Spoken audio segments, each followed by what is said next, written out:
J'espère que tu vas bien, que tu es en pleine forme, que tu as passé une bonne journée hier et on se retrouve tout de suite sur Dixie pour faire un petit point de marché. Donc on commence bien évidemment avec Dixie, on va venir jeter un œil à S&P assez rapidement, puis on va s'attarder un petit peu sur NQ et on va clôturer la vidéo là-dessus. Je vais également te présenter la nouvelle liste d'assets qu'on va venir vérifier, qu'on va venir étudier en live ensemble, qu'on va pouvoir suivre pour avoir un petit point de vue sur le marché. Donc voilà globalement au programme aujourd'hui. J'ai pas pu te faire la vidéo hier soir, donc on va le faire ce matin en début de journée. Donc on avait eu notre run sur Dixie dont on a parlé pendant le week-end, on en a parlé dimanche. On a vu qu'on avait pris la liquidité sell-side qui allait résider sous ce lot et qu'on a eu un retracement. Donc on avait globalement la bougie de vendredi qui a clôturé à cet endroit-là. Et si tu viens regarder la vidéo de dimanche, que je vais venir t'inviter à faire dans un premier temps, pourquoi parce que ça va amplifier cette vidéo-là. Tu vas pouvoir voir que les choses, je les attendais avant l'ouverture et que je n'ai pas réagi à l'ouverture, que c'était des choses que j'attendais. On peut voir qu'on a eu la bougie qui est partie dans un premier temps légèrement à la baisse, mais globalement, on peut voir qu'on est parti à la hausse. On est venu chercher à nouveau le milieu, à nouveau, pour la première fois, le milieu de notre fair value gap. Donc j'ai un petit peu changé les couleurs très simplement pour qu'on puisse avoir un peu plus de clarté. Pourquoi? Parce que j'aimais pas du tout à quoi ça ressemblait. Donc ici, on a toujours notre mesh weekly, pardon. Ici, on va avoir un fair value gap weekly. Donc c'est très simplement un fair value gap baissier weekly que j'ai représenté en noir. Et en fait, ici, en rouge, on va avoir notre fair value gap baissier daily. Donc on peut voir qu'en fait, ici, on a le prix qui est venu réintégrer notre fair value gap weekly semaine, qu'il a échoué à venir chercher le milieu qui se trouve juste ici. Mais par contre, on est venu réintégrer ce fair value gap CB daily et on est venu chercher le milieu avec une clôture qui se fait légèrement en dessous du milieu. Donc voilà globalement ce qu'on a. On a laissé un petit espace ici, un petit fair value gap également haussier. Mais pourquoi est-ce que je ne vais pas le noter? Parce que j'ai pas envie de venir alourdir ma charte. Je vais venir très simplement étudier comment est-ce que le prix va venir réagir dans ces deux fair value gap qui ont été laissés sur le chemin baissier. Est-ce qu'ils sont respectés? Est-ce qu'ils sont utilisés pour pousser de nouveau vers le bas? Ou alors on passe facilement au-dessus et on commence à trouver de la sensibilité support. On commence à trouver de la sensibilité discount. Au lieu de venir résister et pousser vers le bas, on va venir s'appuyer et donc du coup ça va nous donner des indications que le prix a envie de potentiellement retracer, aller chercher des prix plus hauts.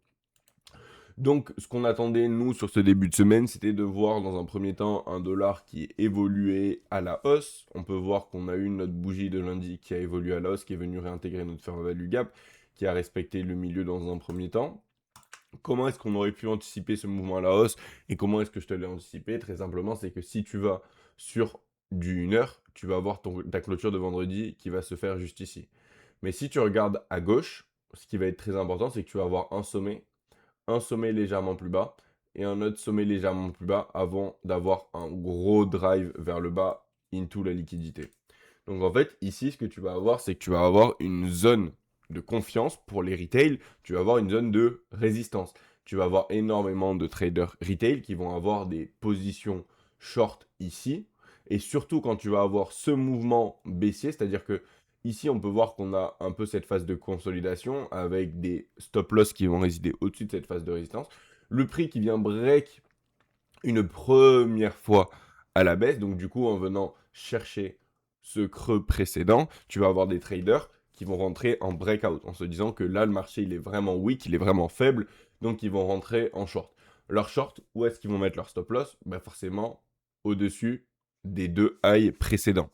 Et ce qu'on peut voir, c'est que le prix, il est revenu, il est revenu, il est revenu, il est revenu. Mais est-ce que lorsqu'il est revenu comme ça, il est venu chercher la liquidité qui résidait au-dessus de ces deux-là? Non. Boum! Juste après, on est venu accélérer largement vers le bas et on est venu chercher la liquidité. Donc ici, quand on a ce mouvement qui vient rapidement vers le bas, eh bien, très simplement, les personnes qui vont avoir leur stop loss au-dessus de ces deux highs, soit elles vont venir les passer ici, ou alors elles vont être très confiantes dans l'idée que leur position va être profitable. Et puis, qu'est-ce qu'on a? Du coup, on va avoir ce que nous, on identifie comme relative equal high et qui va être un niveau qui va être très haute probabilité pour ensuite attirer le prix pour un next draw on liquidity. Et on peut voir que le prix, très simplement, il a ouvert, dans un premier temps, il a consolidé. Ok, on peut voir comment le CB a été utilisé comme support, c'est ce que je te disais tout à l'heure.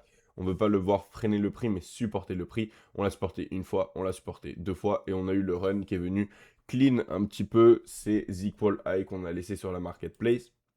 Et on peut voir qu'on est venu chercher le milieu dans un premier temps. Donc après, c'est un peu trop tôt pour dire si on va avoir un run vers le bas ou encore un run vers le haut. Et je dirais que de par l'interaction qu'on a sur le milieu de ce fair value gap daily, on a de fortes chances d'avoir un premier retracement. On va avoir de la liquidité qui va résider là-dessous.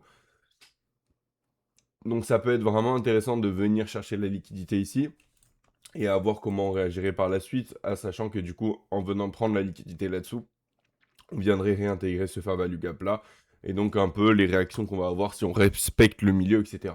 Donc je dirais que globalement, j'ai pas de grosses appréhensions pour la suite. Pourquoi? Parce que pour ce début de semaine, j'avais l'idée d'un run vers le haut, donc on a eu très légèrement un run vers le haut. Là, j'attends de voir un peu plus de confirmation pour savoir si on a vraiment plus de chances d'aller travailler sur ce sommet-là ou si on a des chances de travailler sur ce creux-là. Donc je dirais que c'est un petit peu un jour où on va rester en stand-by, surtout qu'on a NFP. En fait, quand je dis on va rester en stand-by, c'est qu'on va pas avoir de gros biais assez fort développés. Ça ne veut pas dire qu'on ne peut pas engage le price action, on peut engage le price action, mais on va essayer de l'engage un peu plus chirurgicalement. On va essayer de moins hold ses positions. On viendra un petit peu à la fin de la vidéo que je te montrerai une position. Par exemple, dans un environnement comme ça, c'est pas le genre de position que je vais prendre qui vont être un peu plus longue durée, quoi. On va vraiment essayer de se concentrer sur des petits shots. Donc voilà globalement ce qu'on a. Je dirais qu'on va avoir de la liquidité qui va résider là-dessous, avec un potentiel retour dans ce fair value gap et à voir.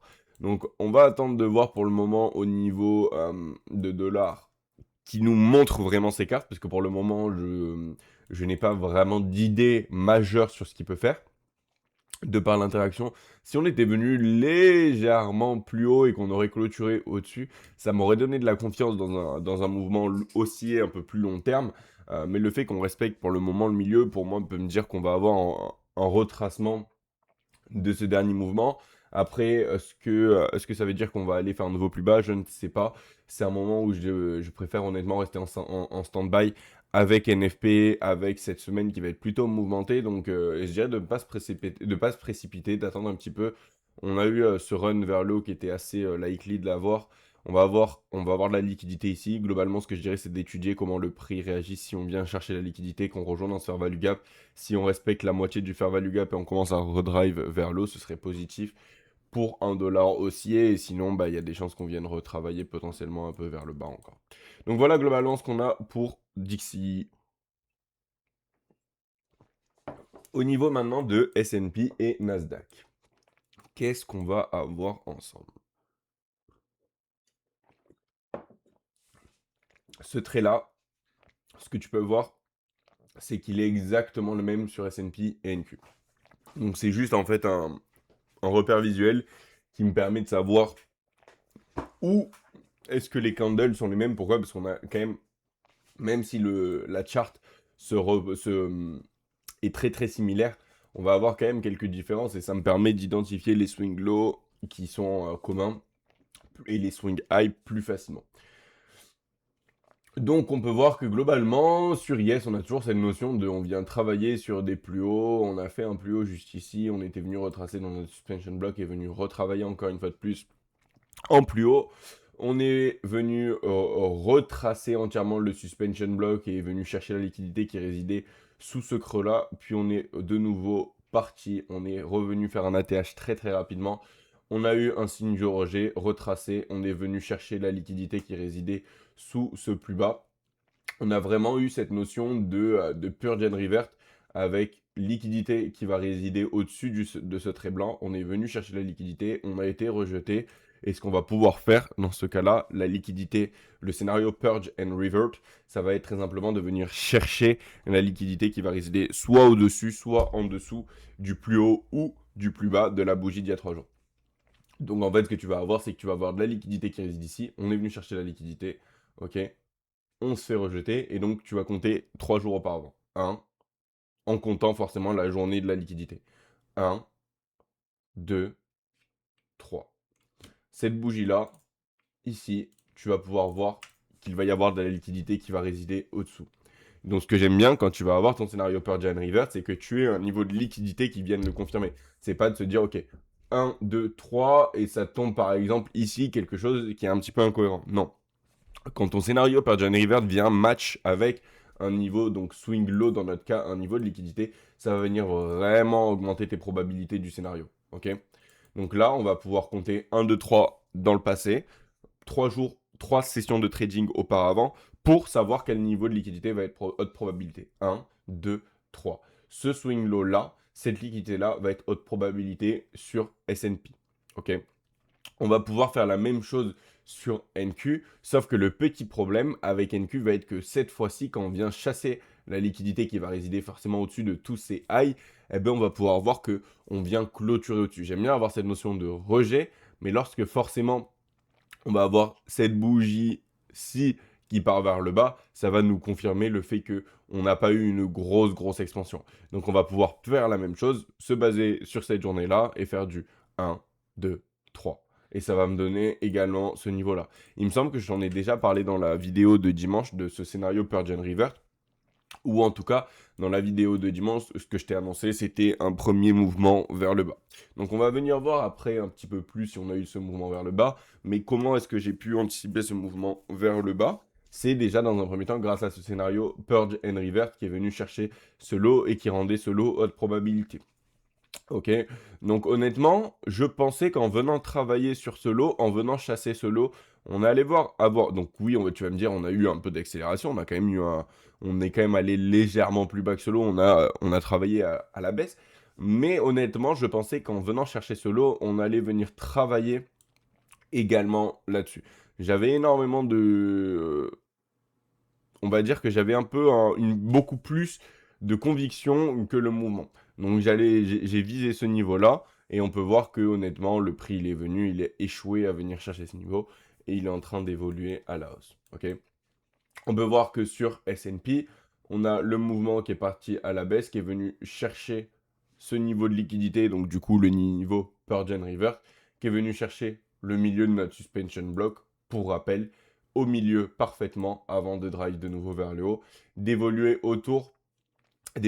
au-dessus de ce volume imbalance, pareil pour Nasdaq, et de se retrouver à proximité de son ATH au niveau de S&P.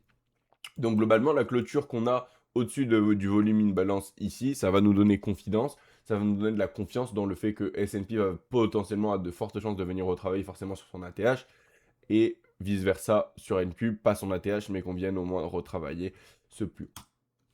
Au niveau de notre graphique daily de NQ, on va pas avoir plus ici. Pourquoi? Parce qu'on a vu un peu le daily, on a vu un peu notre suspension block, on avait cette liquidité là du Purge and Revert qui était vraiment likely. Donc on va venir accélérer un petit peu et aller un peu plus sur de l'intra. Et on va dans un premier temps jeter un œil à ce 4 heures. Donc ce 4 heures, qu'est-ce qu'il nous donne au niveau du daily? Hop. Alors, juste avant toute chose, je veux que ça. Voilà.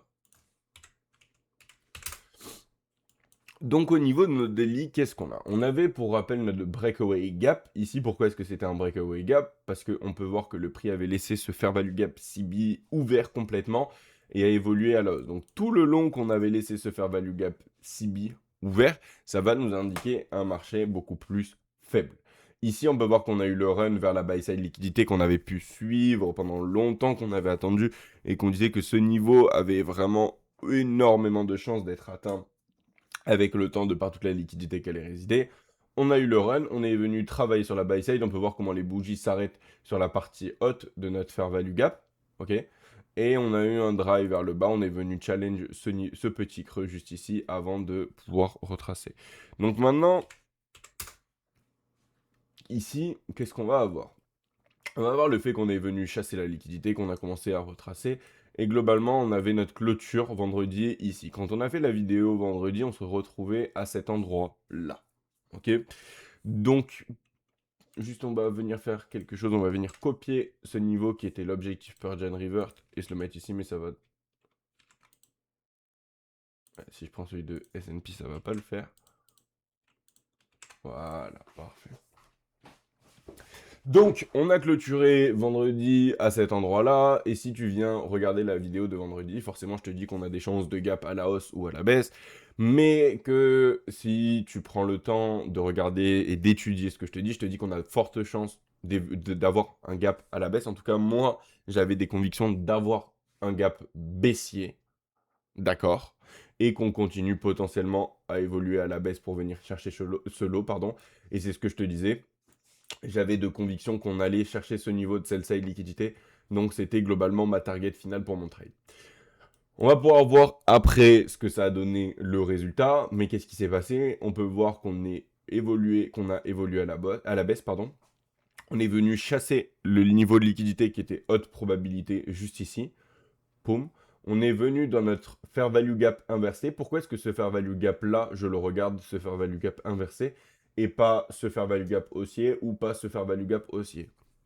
Parce que pour moi, très simplement, celui-ci va être beaucoup plus significatif. Ok? Pour la simple et unique raison que on a un creux, le prix qui est révolu à la hausse, et quand il vient break de nouveau vers le bas, cette bougie-là, poum, elle passe une traite à travers, elle vient chercher le niveau de liquidité précédent, et en même temps, elle va venir laisser un fair value gap. Et tu vas pouvoir voir que c'est pour ça que je vais venir favoriser ce inverted fair value gap plutôt que ces fair value gap haussiers. Et ça me permet d'avoir ce genre de réaction ici quand le prix vient break à la baisse et chercher ce niveau de liquidité. Regarde comment on respecte le milieu. On ne vient pas dessous sur une base de corps. Et ici, regarde le plus bas, il se fait pile poil sur notre quart supérieur. Ok. Honnêtement, comme je te disais, j'anticipais un run plus bas. Mais tu peux voir avec la précision sur laquelle on s'arrête. Avant d'évoluer à la hausse et de venir retravailler dans notre CB 4 heures qui a été laissé juste ici. Au niveau du 1 hour, pas plus, pas moins. On va avoir nos NWOG des semaines passées. On va pouvoir voir que globalement, on a beaucoup de NWOG qui viennent s'accumuler au même endroit. Quand je dis s'accumuler au même endroit, tu vas pouvoir voir un ici, et également celui de la semaine ici. Donc ça va te montrer l'importance de ce niveau-là. Et c'est clairement signe de, de consolidation. Pourquoi? Parce qu'on n'a pas cette notion d'expansion où les NWOG vont être de plus en plus haut ou quoi que ce soit. On a vraiment cette notion où on vient consolider, on vient mettre les NWOG toujours au même endroit, on vient vraiment s'entasser à cet endroit-là. Donc voilà globalement ce qu'on voit. Ces deux-là, je vais pouvoir les supprimer. Pourquoi? Parce qu'on a encore les autres qui y sont restés à mes yeux et qui vont être un peu plus pertinents. Tu peux garder également. Je t'invite d'ailleurs à les garder. Pourquoi? Moi, c'est juste par souci de clarté et pour pouvoir me concentrer sur celui-ci et celui-ci. Mais je vais avoir un autre layout où globalement, je vais avoir également ce NWOG. Donc voilà globalement ce qu'on est en train de voir. On peut voir qu'on est venu dive, on est venu chercher le premier quart, évolution à la hausse, on a laissé des fair value gap complètement ouverts. Voilà globalement pour le 1 heure. Au niveau de ce 1 heure là, on n'a pas plus, comme je te disais, ça c'était mon objectif, un de mes objectifs premier entre guillemets final. Je vais juste te montrer une dernière petite chose. On va venir jeter un œil. Ok, alors ça charge. Je suis désolé pour le chargement.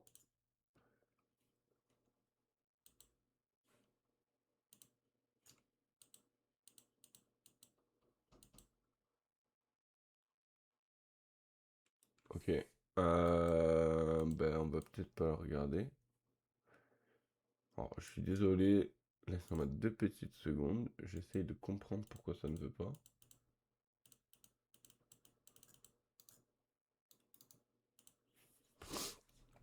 Laisse-moi 2 petites secondes.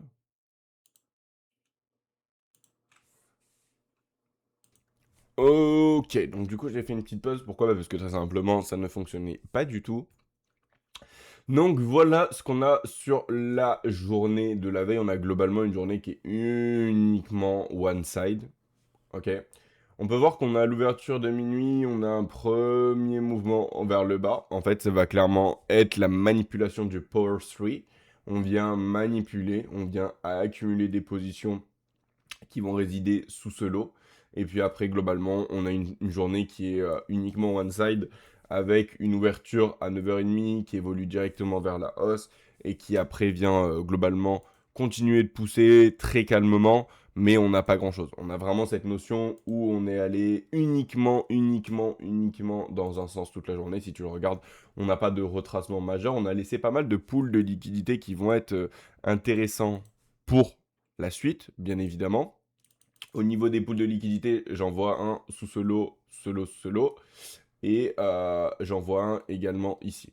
Donc à voir si le prix décide de venir les chercher plus tard. Ok. Alors, laisse-moi 2 petites secondes. Ok, du coup, on se retrouve. Alors, ce que je voulais te dire très simplement, c'est qu'on avait ce mouvement haussier.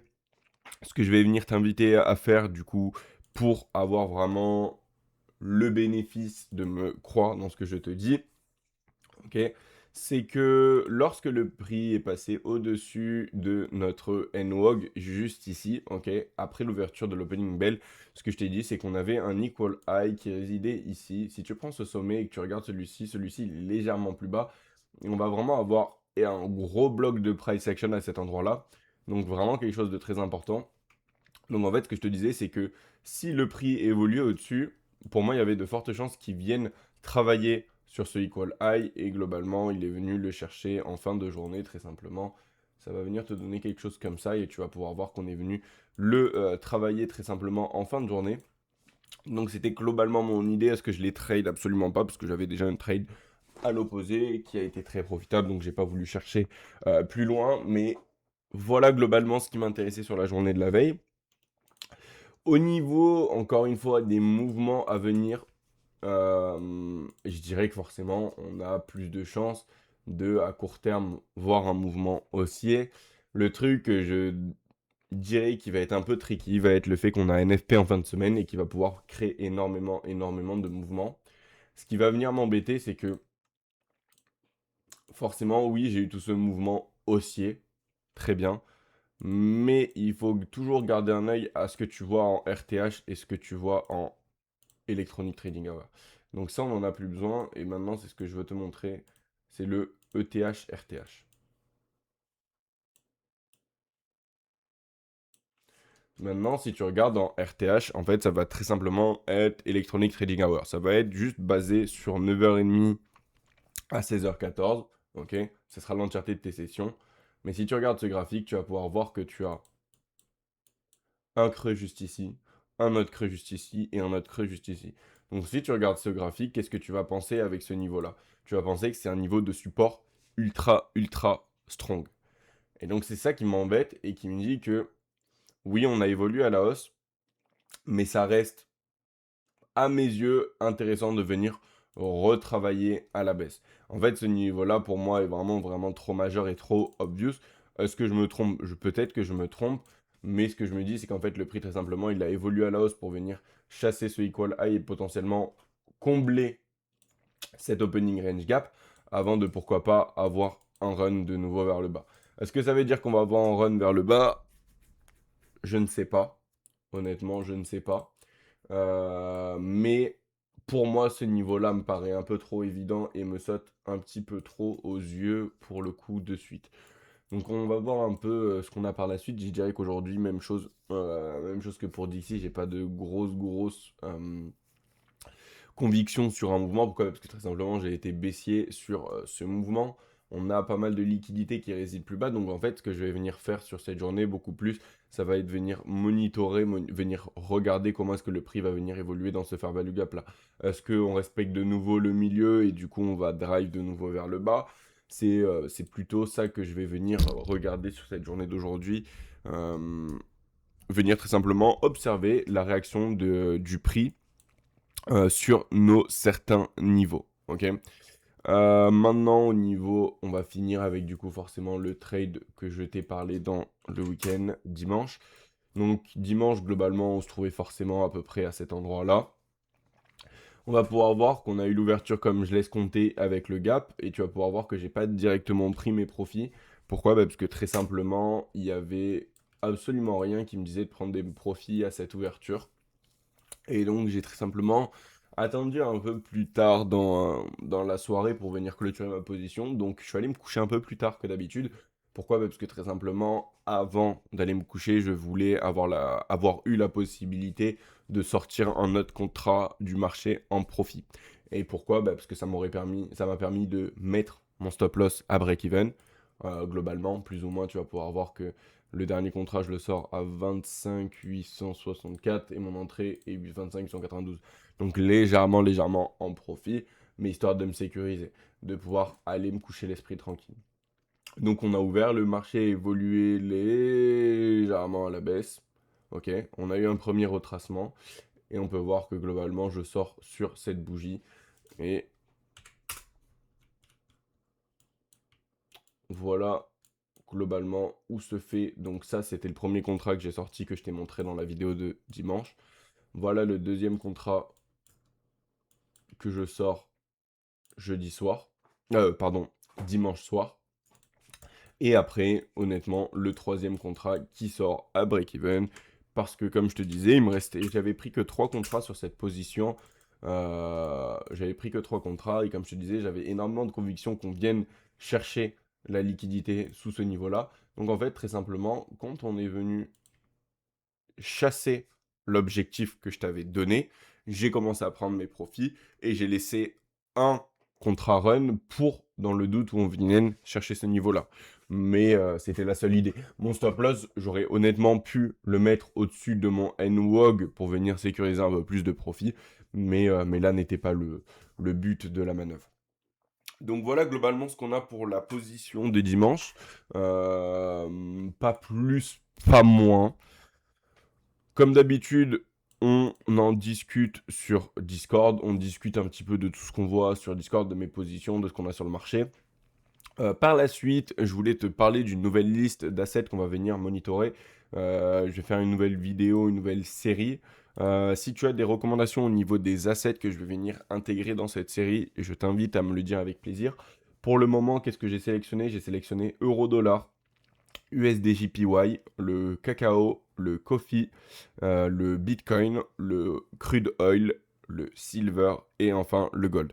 Donc ça, globalement, ça va être les 8 actifs qu'on va venir surveiller par la suite. En plus, forcément, de notre série sur les index, etc. C'est pour avoir un peu plus de vision globale sur le marché et pour amplifier le fait que cette lecture de graphique est universelle et ne se contente pas uniquement aux index. Parce qu'il y a beaucoup de personnes qui pensent que ça fonctionne uniquement pour les index, etc. Mais donc l'idée va être de montrer que ça ne fonctionne pas uniquement pour les index, mais c'est universel en te montrant la logique sur beaucoup d'actifs. Ok? Donc ça, on va essayer d'avoir globalement 2 vidéos par semaine, quelque chose comme ça. Au niveau des unités de temps, on va pas venir rentrer non plus trop dans l'intraday. On va rester plus ou moins sur quelque chose d'assez large pour pouvoir suivre les mouvements. Ok? Et voilà. Donc, au niveau des mouvements par la suite, pour le coup, aujourd'hui, je dirais, essaye de rester plus ou moins en stand-by. On est sur le début du mois de février. La saisonnalité du mois de février, elle a plus de chances, on est parlé au début, de faire un premier mouvement baissier au début de février. C'est déjà, on a eu un premier mouvement baissier. Est-ce que c'est la fin du mouvement baissier? On va venir retravailler plus haut. On peut retravailler plus haut. Mais, euh, mais pour le coup, on a pas mal de business qui sont unfinished pour moi vers le bas. Je dirais qu'on va rester sur la sideline et qu'on va pas avoir d'idée sur un gros biais psychologique ou un gros biais directionnel, pardon. Donc l'idée pour moi va être de beaucoup plus avoir des shots chirurgicales. Et de par le fait que j'ai eu un trade qui a été profitable sur la fin de semaine et sur ce début de semaine-là, honnêtement, c'était à peu près 2%. Donc, je ne vais absolument pas chercher à faire trop. Je vais venir patienter en sachant qu'on est sur une semaine NFP. Ne venez pas brûler vos acomptes sur des semaines NFP. Le prix a beaucoup plus de chances d'être choppy. Il peut se retrouver ici et lorsqu'on va être à NFP, se retrouver ici, hein. Donc honnêtement, prenez le temps. On est qu'au début du mois, on a pas mal d'opportunités qui vont se dessiner. Donc prenez le temps d'être sûr de vos mouvements, et cetera. Sur ce, les gars, je vous souhaite une très très bonne journée, une très très bonne session de trading. J'espère que cette petite review vous aura plu. Et comme d'habitude, on se retrouve demain. À plus.